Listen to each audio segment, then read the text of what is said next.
अरे छोरा भोले बाबा के नगरिया रे छोरा रे कैसे जाइबे चलवा ढारे बैजू के दुआरिया रे छोरा रे कैसे जाइबे चलवा ढारे भोले के दुआरिया रे।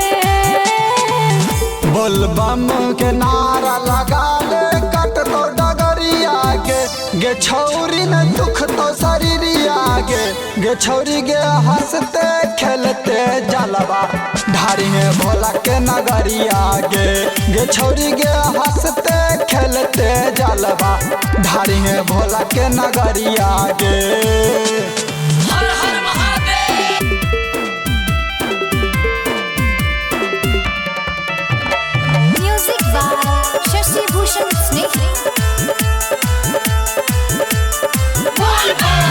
कन्हवा पे कबल के कैसे चढ़बे सुइया पहरिया रे छोरा कैसे चढ़बे पहरिया रे छोरा कैसे जलवा ढारबे जाय के भोला के नगरिया रे छोरा कैसे जलवा ढारबे जाय के बैजू के नगरिया रे।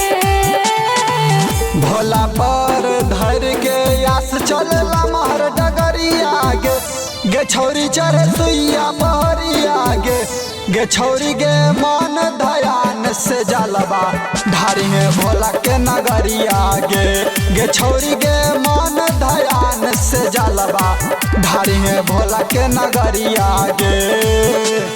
हर हर महादेव। म्यूजिक बाय शशि भूषण स्नेही।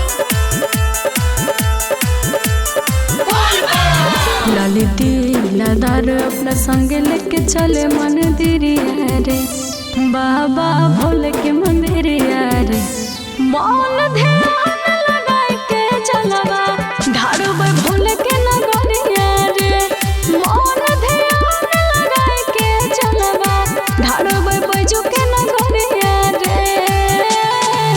सुन ले के सनिया बांध ले माथे पगरिया के लगे जेब भोला के दुआरिया के भांग धतूरा चढ़ाई के जलवा ढारी है भोला के नगरिया गे भांग धतूरा चढ़ाई ते जलवा ढारी है भोला के नगरिया गे।